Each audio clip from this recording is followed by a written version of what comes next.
Isa sa mga reason kung bakit ako yumaman ng maaga is bumukod ako ng mas maaga. Ito ang nangyari sa akin nun. Nung 17 years old ako, doon ako bumukod na maaga. Doon ako kumuha ng aking first apartment na binabayaran ko ng 7,000 pesos per month. Ngayon, syempre, hindi naman ako lilipat ng parang, wala lang, lumipat lang ako, yayaman na ba ako? Hindi syempre ganun. Bago ako lumipat, nagne-negosyo na ako nun. Kaya ako lumipat dahil meron akong mga stocks. Pero there's two choices. Yung mga items is pwede naman sa bahay namin eh. Or pwede akong kumuha ng apartment at doon ko ilalagay yung mga items na binibenta ko. Pero bakit ko nasabing malaking pagbabago sa akin nung bumukod ako ng mas maaga? Because doon ako namulit ng mas maaga. Yes, nagnenegosyo nga ako ng bata ko. Kaso hindi ko alam kung paano ba talaga mamuhay independently. Nung lumipat ako, doon ako sinampal ng life.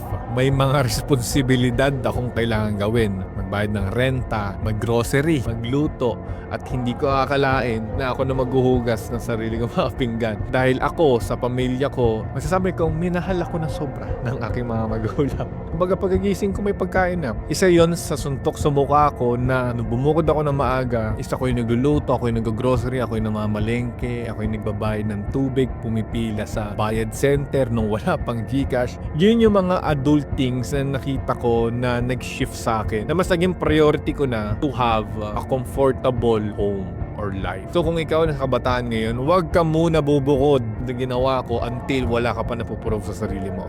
Kapag ready ka na, bumukod ka na as much as possible, huwag ka maging independent sa magulang mo. Dahil kapag naging independent ka sa magulang mo, nandyan yung comfort zone mo. At diyan ka hindi mag-grow.